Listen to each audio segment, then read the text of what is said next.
And it's showtime.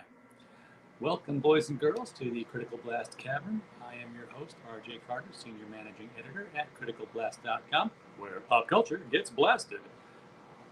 We had a great live stream launch party last night for our book release, The Devil You Know. We're a little bit late on the release because we had some issues getting the cover in the right format, but I'm happy to say that we have gotten the notice from the printers that everything is copacetic. It has passed the e-proofing, and it should be listed on Amazon tomorrow. So watch for me to blast that link out every hour on the hour because we think we've got some great product in there for you to get in there and read. I think I'll start this off. This is an open stream, so it's going to be kind of loosey-goosey. Anybody shows up, wants to start talking about their comic or their book or their song, we'll let you sing on the airwaves here. It's open forum. But I think what I'll do until then is I'm going to review old comics since tomorrow is New Comic Book Day. Get into some of the stuff I did last week, picked up, and didn't get a chance to actually write a review on because I'm kind of lazy that way. Plus, I do these live streams now, so it's kind of more interesting to do these. Among the good, Batman, The Adventures Continue. This is, Alan Burnett, Paul Dini, Ty Templeton, all the giants, as they say, from the animated Batman days. And this is a good, thick book. I was happy with my $3.99 spent on this. Basically, it's Batman versus a villain you don't normally get to see Batman go up against, which is Lex Luthor. Luthor has come to town, coincidentally, the same time as some giant robot on spindly legs that's pretty indestructible starts wreaking havoc. And Batman has to deduce, why the robot's so indestructible, how it can fly without jet propulsion, how come Superman is missing, and how come Lex Luthor is using this robot to commit crimes with. Yeah, it's a simple plot. You can probably figure it out from here. But we also get something that you don't normally get, or you didn't normally get in the Batman animated series comic books, and that was a subplot. Somebody's in town, and they're talking about returning to Gotham. They watch Batman take down Bane at the very beginning of it. Their face is in shadow from here up. You look at it and you assume that it's probably Robin or maybe even Nightwing, one of the sidekicks. And then you see it, and I've got to tell you, to be honest with you, I don't know who it is. When they revealed the face at the end of the book, and I'm going to show it. It's a week old now. Spoiler alerts are off. So if you can figure out who this is, whoever it is, he's carrying a gun. So this may be the animated version of the Red Hood, Jason Todd. That white streak in the hair throws me off. I wanted to say right away that was Etrigan the Demon, Jason Blood, but this looks more like Jason Todd. I don't know why he's got the Jay Leno thing going on here. I'm old enough to remember when that was a Jay Leno thing before it went the other colors and just stayed white. Good pickup. I would definitely recommend getting Batman: The Adventures Continue if you didn't already. And then, in the not so good category, but it's leading up to Joker War, so I picked it up. This is Nightwing 71.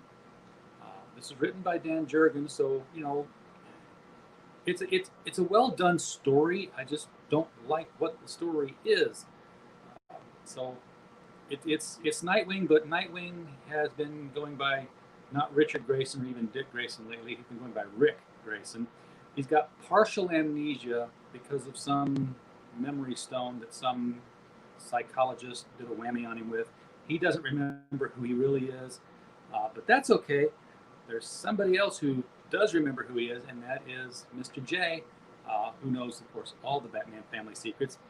And he's going to, I almost said restore Dick Grayson's memories, but he's doing something different with them, and that's going to be interesting as well when it comes time for Dick Grayson and Batman to come back together. Now, we had somebody pop in, but they popped right back out. So if they come back, we will click on that. In the meantime, I'm going to continue with some even older comics. They're new to me because I found them at a Walmart on an end cap, and that should be enough for you to already guess what I'm talking about. In this case, it is from Allegiant Comics, Nora's Saga. And yes, you can see the dirty smudge mark here from where you have to take the sticker off of it at Walmart. Thank you, Walmart. Appreciate that. Do that to all your magazines, why don't you? Nora's Saga is interesting. It takes place in Canada. You know, big surprise with Blake Northcott writing it. Very well done story. Tragic loss of a parent, and then putting the girl Nora into a new world, a new high school. The father has to move, take a new job, and it's not a very high paying job, so she doesn't wear very high end clothes. So she's sort of the social lower end of her high school. Um, but beyond that, there's something very Nordic going on. Loki's got a hand in things here. Uh, and this is a portal story. This is like Narnia. This is like Alice in Wonderland. This is Nora falling through the ice and coming out in Viking land with, you know, her normal clothes and her cell phone. And, you know, what is she but, well, you know, if she pulls off a little miracle here, and she does, and I'm not going to tell you what the miracle is, I just want to verify that she did do something pretty cool. Well, anyhow, she saves somebody, and because of the way she does it, they think she's a witch. So what are they going to do? They are going to kill her. Meanwhile, her father is, you know, clinging to life. I don't know if this is an ongoing, if this is intended to be a 4-issue miniseries, but you know, Kelsey Shannon's artwork is absolutely gorgeous in this thing. And again, as I said, it's a fantastic story from Blake Northcott. Last thing I read from her was Everglade Angels. Looking forward to her Catwoman work. We just got some really, really good stuff on there. Yeah, go ahead, try to take a screen cap of that. I dare you. Just enough so I don't get a copyright strike, right? They wouldn't do that. They're nice people. It's not like I'm reviewing something from humanoids. I didn't say that out loud, did I? And then, also from Allegiance, we have The Futurists, #1. To be honest, I like this one a lot less. This one is, you know, it's created by Mitch Breitweiser and Patrick Stiles. Pat does the writing. Butch, I don't know, I've heard this said so many different ways. Butch Geis. Butch does the pencils, and Rick Magyar does the ink on some of the pages, with, you know, Mitch and Betty doing the colors with Alex Gamaris. The artwork in it is just flipping astounding. I love this stuff.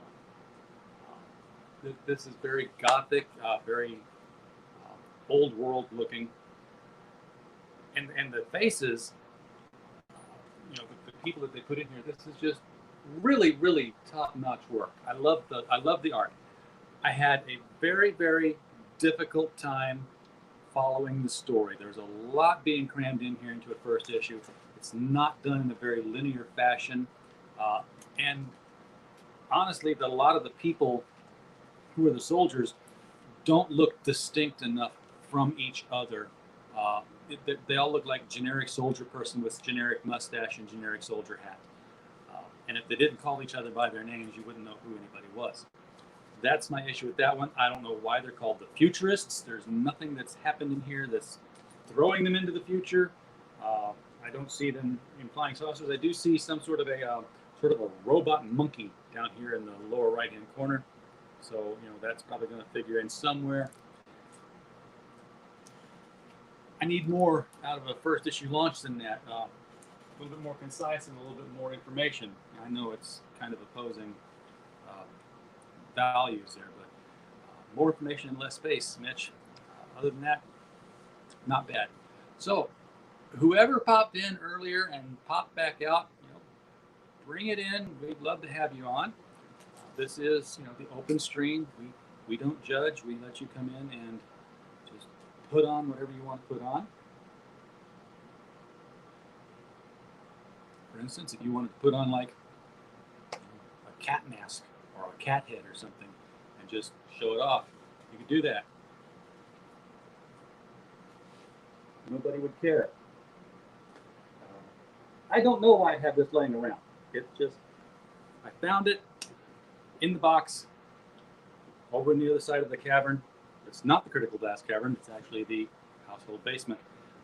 Forgot I had that. I was digging around actually for a cowboy hat the other day because we were doing an Old West stream with somebody who was launching a book, and it was a Western book, and I wanted to have, I knew I had a cowboy hat somewhere, but alas, I did not find that. But I did find this. So somebody do a cat book, because I'll wear it through the whole thing. I'll wear the cat mask while we have a cat book. So if you have a cat book, come on here. I also have a full-blown Green Lantern costume in the cabinet, so if we ever get Ethan Van Sciver on here, I swear to God, I will wear the entire Hal Jordan Green Lantern outfit during the event. I've told him that too, but he hasn't taken me up on it. So, have not yet seen Amazon pop up with the new trade paperback version of The Devil You Know. Been clicking on that like ugly girl on prom night, waiting for the phone to ring. Because I know it's going out there now, but it's still not available. I can't wait to share that link with everybody here because I'm the only person who's read every story in the book, and I know that you're going to love them as well. If you are looking for ways to support the channel, the very easiest way is to go to the website, criticalblast.com. The link is in the description. And right now, if you go there, you have an option of entering our giveaway. We are giving away this Blu-ray of Pretty in Pink, starring Molly Ringwald and Lex Luthor. Oh yeah, John Cryer. Well, that's Archie's mom too, by the way, if you watch Riverdale. So we have a double CW event going on inside Pretty in Pink. That contest is coming to a close, so it's very easy to enter. There's a form. You click on it, you logged in with Facebook, you click on it, you either tweet a message or you subscribe to our YouTube channel or you visit our Facebook page.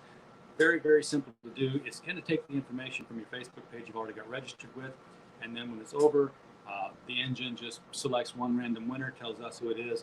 We contact you and ask you where you want us to send your prize.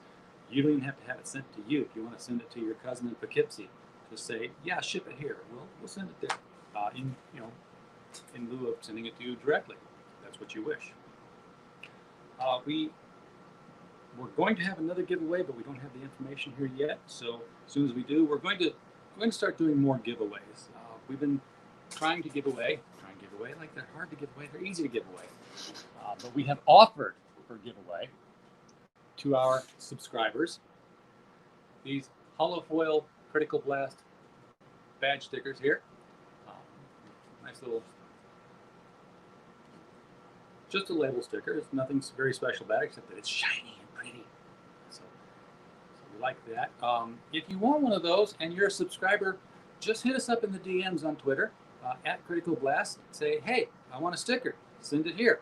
Again, you don't even have to have it sent to yourself. If you want it sent to, your son in college or your daughter in the Marines, just let us know. And I love camera trickery. There we go, right there.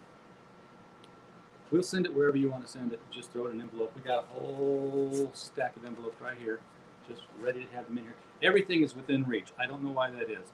Every time I do a live stream, somebody mentions something like this, like, we were talking about identity crisis the other day, and I said, oh yeah, I got it right here. I'm reading it right now.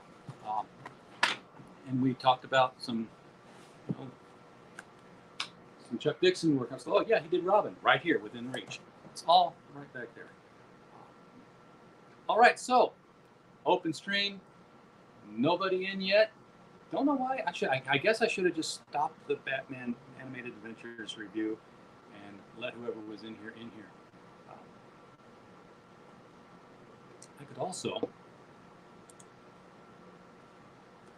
you're wondering, oh, that's the wrong link. Darn it. I thought I still had the link in my clipboard, and I was just going to post it into the comments. Sadly, that is not the case. So if you're looking for the link, we have tweeted it out on our page at Critical Blast on Twitter. you just go to our profile page, it'll be one of the top 2 things to hit. Just click the link, come on in, say hi. Even if you're not selling something, you're not promoting something, you just have an opinion on something. We are an opinion channel. That is what we were founded on, was having opinions on pop culture, on television, on movies, on books, and on comic books. So if you want to come in and say, hey, have you read this thing? This is really good. You should pick it up. Or, wow, did they really tear this thing up? Get in here and be a reporter with us. Tell us your opinion on books, or whatever it is that strikes your fancy or doesn't and should.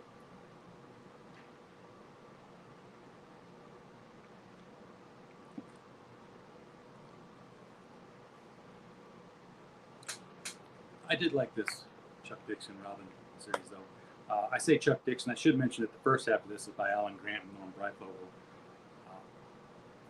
But this was the Tim Drake Robin, his coming of age, his origin story.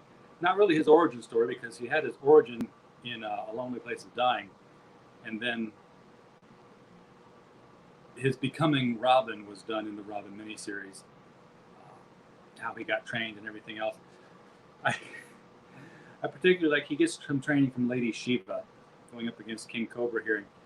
He's asleep in bed, and as he's curled up here, she comes in and she says, "Awaken, little bird." And he's like, where am I? He's like 14 years old at this point. I know, because he had to get a special license to drive his disabled father, and he could get a special license at the age of 14 if you had somebody with a disability. And she's sitting on the edge of the bed. She says, "The time has come." He says, "For what?" She says, "For you to enter a new world." I'm not sure I'm ready for this. I thought that was hilarious that he thinks that she's propositioning a 14-year-old. Even more hilarious is that she says there's time enough for that later. And she doesn't say how much later. It's like, after dinner. Or but just enough to be edgy. And that was back in the 90s. So edgy was a lot edgier then. Now you've got to go off the edge, fall down the cliff with the coyote, and look back and say, oh yeah, there was the edge. All right, well, if nobody is coming in, we're going to close out the live stream. We hit 1,000 subscribers this week, and we are so very grateful to all of you. That was our first landmark goal, first milestone, was we hit the 1,000 subscribers. Now we've just got to keep giving you content to come back for. This probably isn't it, but we do appreciate you being here. Now we've got to get that 4,000 hours of watch time in, which means I've either got to put out 4,000 hours and everybody watches one, or I put out 1 hour and you get 4,000 people come in and look at it. It would be a lot easier on me. Please do that. That would be great. Yeah, that would be great. No, I will continue just doing what we do. This Saturday, the LCS guys are in. We're going to talk about more of what's going on the front lines as the retail stores start opening more and begin dealing with 2 distributors and maybe more in the future. We're going to keep an eye on that and see how that's working out for them with the DC Diamond split, and other news that's happening in the world of the comic shop retailer. And then Monday, we're going to have some creators on here from the Pittsburgh area. We're going to dive into the pit with 3 different comic book creators. So we do hope you'll come back for that.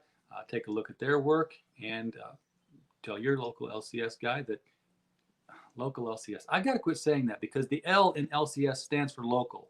So I just said your local comic shop guy. Sort of like saying ISBN number, which is another failing that I have. Anyway, come back Monday for the pit. We're going to talk to those creators, gets to see some really cool stuff. They've sent me the artwork. They're really doing some stuff. One of them is doing a live action web series with superheroes. So you're definitely going to want to see that.